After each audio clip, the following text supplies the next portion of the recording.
कि मुझे इस वीडियो का आगाज आप लोगों से माफी मांगकर करना चाहिए, उन तमाम लोगों से कि जो ये कहते रहे कि हम रोज़ा रसूल सल्लल्लाहु अलैहि वसल्लम की जालियां पकड़ के इकरार में आपके लिए दुआ करते रहे। वो साहब जिन्होंने कहा कि मैं मकाम इब्राहीम पे खड़ा होकर आपके लिए नफल पढ़ता रहा, वो तमाम माएँ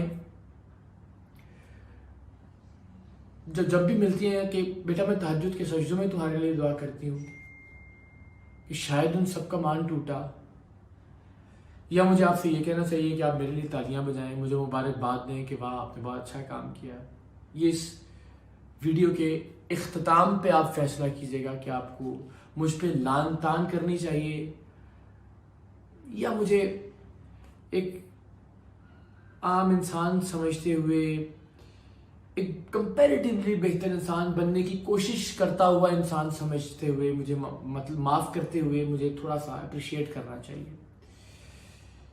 आप में से बहुत सारे लोगों के इल्म में होगा, 2-3 रोज पहले हमने अपनी ही टीम यानी टीम सरेआम के प्रोड्यूसर और असिस्टेंट डायरेक्टर, प्रोड्यूसर का नाम था सैयद वसीम कैसर और असिस्टेंट डायरेक्टर साजिद नवाज, पहचान थे टीम सरेआम की, ये लोग इज्जत करते थे इनकी। हमने इन लोगों को इनकी करप्शन पर वीडियो सबूतों के साथ रंगे हाथों पकड़कर इनके खिलाफ गिरफ्तारी अमल में लाए। इनके खिलाफ मैंने अपनी मुद्दत में मुकदमा दर्ज करवाया, इनके खिलाफ ब्रेकिंग न्यूज़ चलाई, इनके चेहरे सोशल मीडिया पे डाले और इनके खिलाफ प्रोग्राम भी होगा। ये लोग पिछले 7-8 साल से मेरे साथ थे। खाना पीना उठना बैठना, आप अपनी फैमिली के साथ उतना वक्त नहीं गुजारते जितना एक ऐसे प्रोग्राम की टीम के साथ गुजारते हैं जिसका जीना मरना एक दूसरे के साथ है, जो रिस्क लेती है एक दूसरे के साथ, जो मुख्तलिफ से मुख्तलिफ और मुश्किल से मुश्किल ऑपरेशन करती है।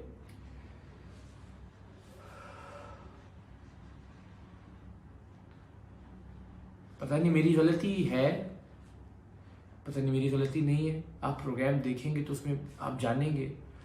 मैं जो कर सकता था ह्यूमनली पॉसिबल इन लोगों की ज़िंदगी में आसानी के लिए, मैं खुदा की कसम को ये एहसान नहीं जताता। मैंने एक वीडियो डाली, कुछ दोस्तों ने कहा कि आप अगर आपने किसी की बेटी की शादी करवाई अपने टीम मेंबर की, या अगर आपने किसी टीम मेंबर के बच्चे की फ़ीस दी, या अगर आपने किसी टीम मेंबर के टूर के पैसे दिए, या अगर आपने टीम मेंबर के घर खरीदने के लिए उसके पैसे दिए, थोड़े बहुत, टोटल नहीं मतलब, तो आप ये एहसान जताएं ना। मैं सिर्फ ये बावर कराने की कोशिश कर रहा हूँ कि हर आसाइश का ख्याल रखा। चैनल से मिलने वाली तनख्वाह अलग, चैनल से मिलने वाला प्रोटोकॉल अलग, गाड़ियाँ घर से पिक करती हैं, घर पे ड्रॉप करती हैं, जहाज़ों में सफ़र करते हैं जब टीम सरेआम का काम करना हो, 5 स्टार होटलों में रुकते हैं, बेहतरीन से बेहतरीन खाने खाते हैं। इस सब के बावजूद करप्शन, बदउनवानी, किसी से ये कहना कि हम सरेआम का प्रोग्राम करवाएंगे, उसके नाम पे पैसे ले लिए। जहाँ प्रोग्राम किया, बहुत अरसे से नहीं लेकिन रिसेंटली ये काम शुरू हुआ, और जहाँ प्रोग्राम किया वहाँ जाके कहा कि हम इस प्रोग्राम को रुकवा देंगे, हमें इतने पैसे दें।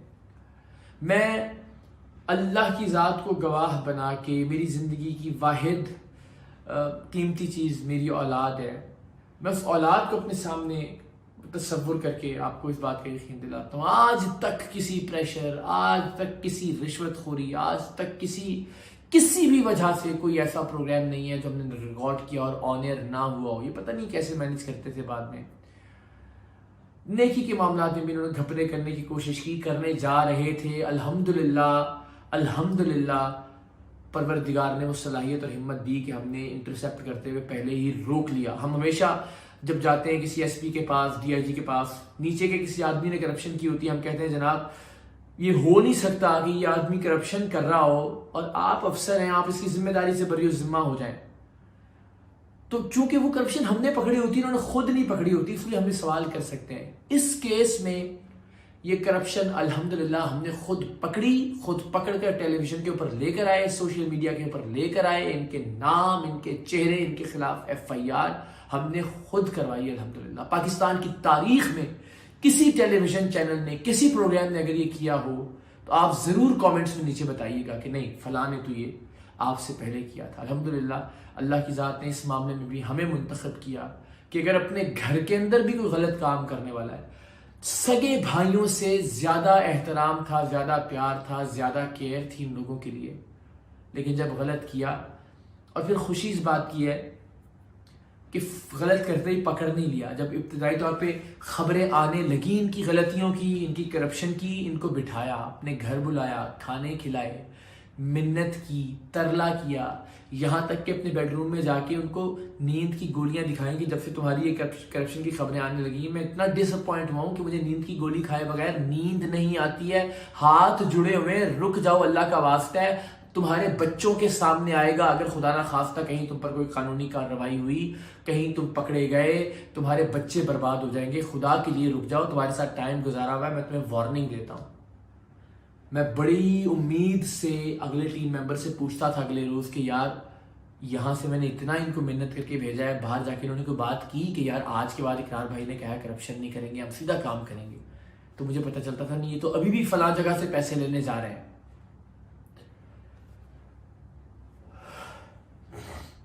बहरहाल अच्छे बुरे लोग हर जगह हैं। मैं ये नहीं कहता कि जिस तरह हम जब पुलिस के खिलाफ भी प्रोग्राम करते हैं, किसी भी महकमे के खिलाफ प्रोग्राम करते हैं, तो हम कहते हैं कि अच्छाई और बुराई साथ साथ है। तो टीम सरेआम में भी अच्छे लोग थे, उन्हीं में से हमें किसी ने डिटेल में जाने की तफसील नहीं है, प्रोग्राम में आप देखेंगे, इन लोगों की तमाम करप्शन की वीडियो रिकॉर्डिंग करके देखिए। अब आप ये सोचिए, अल्लाह का कहर जब नाजिल होना होता है, जब अल्लाह आपको एक जिम्मेदारी देता है कि आपने करप्ट लोगों को बेनकाब करना, और आप उस जिम्मेदारी का गलत फायदा उठाते हैं, आप पैसे उठाना शुरू कर देते हैं, या सोचते हैं, या प्लानिंग शुरू कर देते हैं, या 2 नंबर हो जाते हैं, या 2 नंबरी का सोचना शुरू कर देते हैं, तो फिर अल्लाह ताला की लाठी बेआवाज है और ऐसा पड़ती है कि दोबारा उठ नहीं सकता इंसान। तो वो लोग जो पिछले 7-8 बरस से लोगों की खुफिया रिकॉर्डिंग्स कर करके उनको बेनकाब करते थे, उनके चेहरे दुनिया के सामने लेकर आते थे, अल्लाह ने कैसा पर्दा डाला आंखों के आगे कि उनकी अपनी रिकॉर्डिंग हो रही थी, उनको पता नहीं चला। मुश्किल काम था, 2 तरह से मुश्किल था ये प्रोग्राम टीम सरेआम के लिए। एक तो ये कि जाहिर है ये अपने लोग थे, फैमिली से ज्यादा इंपॉर्टेंट थे, ज्यादा राब्ते में रहते थे, रात 4 बजे भी फोन करते थे, तो ये इंपॉर्टेंट नंबरों की फहरिस्त में थे। दुनिया का कोई नंबर ना उठाऊं, अपने प्रोड्यूसर का, अपने डायरेक्टर का, अपने असिस्टेंट डायरेक्टर का फोन जरूर उठाता था, अपने सीनियर प्रोड्यूसर का। इसलिए खुदा न खाफ तक कहीं रैकी में गए हैं, फंसे हमें, मेरी जिम्मेदारी है। लेकिन उसका सिला बदकिस्मती से उस एतबार का, उस एतमाद का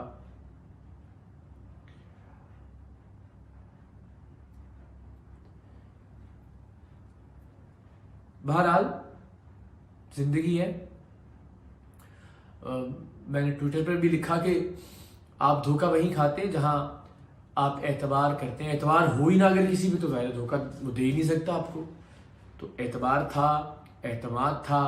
मैंने अपनी जिंदगी मशअले राह बनाने की कोशिश की। मैं फिर कह रहा हूँ, अपनी बड़ाई के लिए नहीं, आप प्रोग्राम में भी देखेंगे, खुद तस्लीम किया इन लोगों ने कि महीने के कितने लाख रुपए थे जो मैं ज़ाहिर खुद तो नहीं देता था, घरों में जाके इसी टीम के थ्रू मैं मुख्तलिफ लोगों तक पहुँचाता था। किसी ने शादी का कहा, किसी ने किराए का कहा, किसी ने बेटों की तालीम, बच्चों की तालीम का कहा। इन्हीं लोगों से मैं नंबर देता था, पैसे ट्रांसफ़र करता था और ये लोग जाके पहुँचाते थे। अल्लाह जाने वो भी पहुँचाते थे, नहीं पहुँचाते थे। जब तहकीक होगी तो बातें सामने आएंगी। तो मैं ये चाहता था कि ये मुझसे देख के ना कोशिश करें कि ये मेरे रास्ते, ये तो बिल्कुल उलट चलना शुरू हो गया कि मैं लोगों की खिदमत करने की कोशिश करता था, और किसी की डोनेशन से नहीं, किसी कोई एनजीओ नहीं बनाई हुई थी मैंने, कोई और जरिया आमदन नहीं था। रेस्टोरेंट है, रेस्टोरेंट से जिससे मैंने कता ताल्लुकी का भी ऐलान कर दिया लोगों की तनकीद की वजह से, वो भी पिछले 1-1.5 साल के अंदर मुसलसल कोविड की सिचुएशन की वजह से खसारे, और उसके बावजूद वहां पे लोगों को मुफ्त खाना खिलाने का सिलसिला। तो मैंने सोचा कि मैं अपनी जात से इन लोगों के लिए एक ऐसा नमूना, एक ऐसा मॉडल बनने की कोशिश करूंगा जिससे ये राह रास्त पे चलते रहे। न जाने मुझ में कोई गलती थी, मेरी लीडरशिप में कोई प्रॉब्लम था, ज्यादा एतबार किया, नजर तो रखी, मतलब ये नहीं कहा जा सकता कि आपकी नाक के नीचे ये कुछ होता रहा और आपको पता तो सब चल गया अल्हम्दुलिल्लाह। मगर ज़ाहिर है फौरन जब पता चला उसी वक्त कार्रवाई हो नहीं सकती थी। जब हम सारे लोगों के खिलाफ जिनको हमने अब तक बेनकाब किया, उनके खिलाफ हम वीडियो सबूतों के साथ प्रोग्राम करते हैं, तो ये मुनासिब बात नहीं थी कि इन लोगों के खिलाफ हम वीडियो सबूतों के बगैर कोई प्रोग्राम करते। तो हमने फिर इंतज़ार किया, प्लांट किया, रैकी की, रिकॉर्ड किया। और अब जब ये पुलिस की हिरासत में इनसे बात होती है तो वो रोते भी हैं, वो नादिम भी हैं। वो हमने सोशल मीडिया पे, ट्विटर पे खासतौर पे पोस्ट भी किया, आप देख भी सकते हैं। मगर नादिम तो कातिल भी होता है, चोर भी होता है, और उनको तो मौका भी नहीं मिलता है। आदमी गुस्से में आके कत्ल कर दे तो उसके पास तो चांस नहीं था ना। उस एक लम्हे में उसने गलती की, उसकी सजा वो सारी जिंदगी भुगतता है और मौत की शक्ल में भुगतता है। इनको तो मैंने समझाया, मिन्नतें की, गुस्सा भी किया, नाराजगी भी दिखाई, सब कुछ करके देख लिया, लेकिन पता नहीं परवरदिगार ने किस चीज की सजा इनको दी है। जाहिर है जो किया होगा वही सामने आता है कि अल्टीमेटली। तो तफसील आप देखेंगे इसके, इन्होंने किस किस के साथ क्या क्या कुछ किया, किस किस से पैसे लेते थे। तो टीम सरेआम का प्रोड्यूसर, टीम सरेआम का असिस्टेंट डायरेक्टर, मैं अगर चाहता तो डर जाता कि लोग ये सोचेंगे कि यार इसकी इन्वॉल्वमेंट के बगैर ही कैसे हो सकता है सब कुछ। जरूर इकरारुल हसन भी इसके अंदर इन्वॉल्व होगा। तो खौफ खाते हुए मैं रोक लेता इसको, या बस FIR हो जाती और दबा देते, प्रोग्राम ऑन एयर ना करते हुए, वीडियो ना बनाता, सोशल मीडिया पे ना डालते। लेकिन एक चीज तो सोचिए, अगर 8 साल मेरे साथ रहने वाले लोग, जिनके खुफिया कैमरे तकरीबन 24 घंटे ऑन होते थे, जिनसे तकरीबन दिन में हजारों ऑडियो मैसेजेस का तबादला होता था, जिनसे तकरीबन दिन में सैकड़ों फोन कॉल्स पे बात होती थी, जिनके साथ रहते थे, खाते पीते, उठते जागते, सोते, रैकी करते, ट्रैवल करते पूरे पाकिस्तान, अगर मुझे इस बात का यकीन था कि पिछले 8 सालों में मैंने कोई एक लफ्ज़ ऐसा नहीं बोला कि जो रिकॉर्ड हुआ तो ये मेरे खिलाफ यूज़ कर सकेंगे, कोई एक जुमला ऐसा नहीं बोला जो उन्होंने रिकॉर्ड किया हुआ तो मेरे खिलाफ इस्तेमाल हो सकता होगा, कोई मेरे कैरेक्टर की ऐसी बात नहीं है जो उनके हाथ लगी हुई हो तो मेरे खिलाफ इस्तेमाल करेंगे ये लोग, कभी मैंने इनसे कुछ गलत काम करने का कहा हो तो इनके पास रिकॉर्ड हो, कोई ऑडियो नोट हो, कोई रिकॉर्डिंग हो, कॉल की। कितने यकीन के साथ, कितना अपनी ज़ात के ऊपर, अपने किरदार के ऊपर, पाकिस्तान के मामले में, अपने काम के मामले में मुझे यकीन होगा कि मैंने इन लोगों को पकड़वाया, अपने करीबी तरीन साथियों को, जो इंपॉर्टेंट तरीन लोग हो सकते थे, कि मुझे खौफ नहीं था कि कोई सवाल कल को ये उठा सकेंगे। झूठ जितना मर्जी कोई बोलता रहे, वो एक अलग बात है, किसी एविडेंस के साथ या किसी सबूत के साथ। तो अल्लाह ताला ने एक बार फिर सुरखरू किया। मुश्किल टाइम है,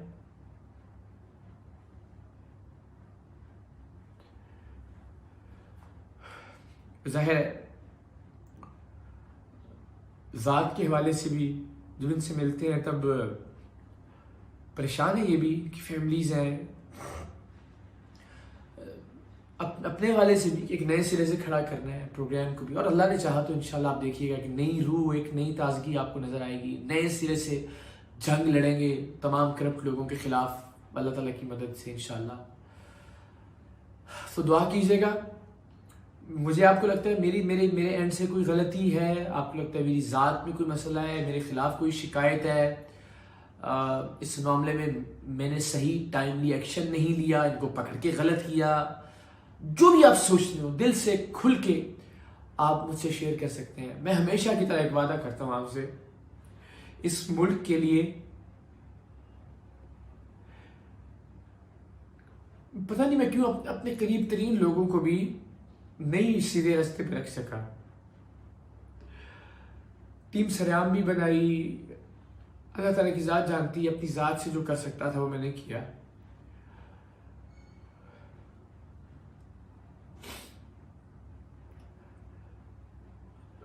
मेरी नाकामी है शायद कि अगर मैं अपने इतने करीब के लोगों को ठीक नहीं कर सका तो मैं पाकिस्तान को क्या ठीक करने निकलूंगा, लोगों को क्या ठीक करने निकलूंगा। मगर लड़ते रहेंगे इंशाल्लाह अपने हिस्से की लड़ाई।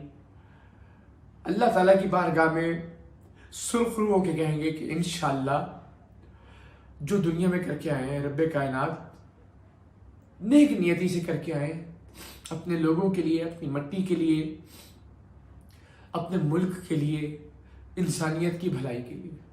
दुआ कीजिए परवरदिगार राह रास्त पे रखे, इस्तकामत दे, हौसला दे कि हम इस मुल्क को अपने बच्चों के रहने के काबिल बना सकें। अल्लाह ताला ये इस्तेदाद दे कि हम पाकिस्तान को दुनिया के सफ़े अव्वल के मुल्कों में लाकर खड़ा कर सकें। पाकिस्तान के पासपोर्ट की इज्जत, सरेआम एक प्रोग्राम है जिससे बुराइयां खामियां दूर करते करते अल्टीमेट गोल यही है कि एक अच्छा मुआशरा बन जाए, एक अच्छे मुआशरे से एक अच्छी कौम तश्कील पाए, एक अच्छी कौम से एक अच्छा शानदार वाइब्रेंट मुल्क हो पाकिस्तान दुनिया भर के अंदर। और ऐसा इंशाल्लाह होगा, अपनी कोशिश ज़रूर करके जाएंगे पूरी अल्लाह की मदद से इंशाल्लाह। और इस कोशिश में कम से कम आपकी दुआओं का साथ होगा तो सफर आसान हो जाएगा। पाकिस्तान जिंदाबाद।